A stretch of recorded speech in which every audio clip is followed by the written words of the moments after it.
আজকের এই মোক্ষদা একাদশীর দিনটি এত মহিমান্বিত কেন প্রভু? হরে কৃষ্ণ। বলা বাহুল্য যে একাদশী তো প্রতি মাসে দুটি করে আসে, তো সারা বছরের মধ্যে আজকের একাদশী এতই মহত্বপূর্ণ যে আপনারা শুনলে অবাক হবেন।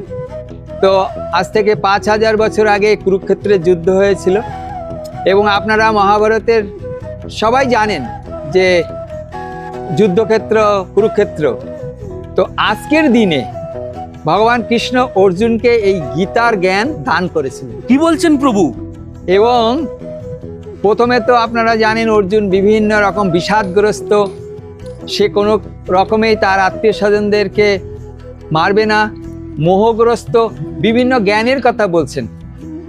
18 দিন এই কুরুক্ষেত্রের যুদ্ধ হয়েছিল এবং 18 দিনে 18টি অধ্যায় গীতাতে লিপিবদ্ধ হয়েছে।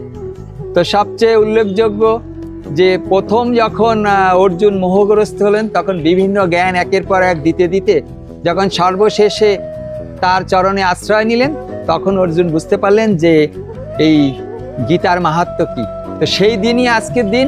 তো এই দিন এতই মাহাত্ম্যপূর্ণ, আপনারা যদি গৃহে বসে গীতা অধ্যয়ন করেন তো শাস্ত্রে বলছে সে ভগবত ধামে চলে যাবে, এই বিষয়ে কোনো সন্দেহ নেই, সন্দেহ নেই, সন্দেহ নেই। শুধু গীতা অধ্যয়ন করলে?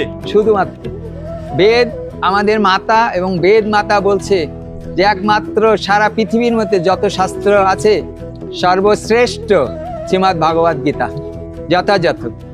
তো এই গীতা ইস্কন দ্বারা পরিচালিত এবং যথাযথ শব্দের অর্থ হলো অ্যাজ ইট ইজ, ভগবান যেটাই বলেছে ঠিক সেটাই আছে শ্রীমদ্ ভাগবত গীতাতে। হরে কৃষ্ণ।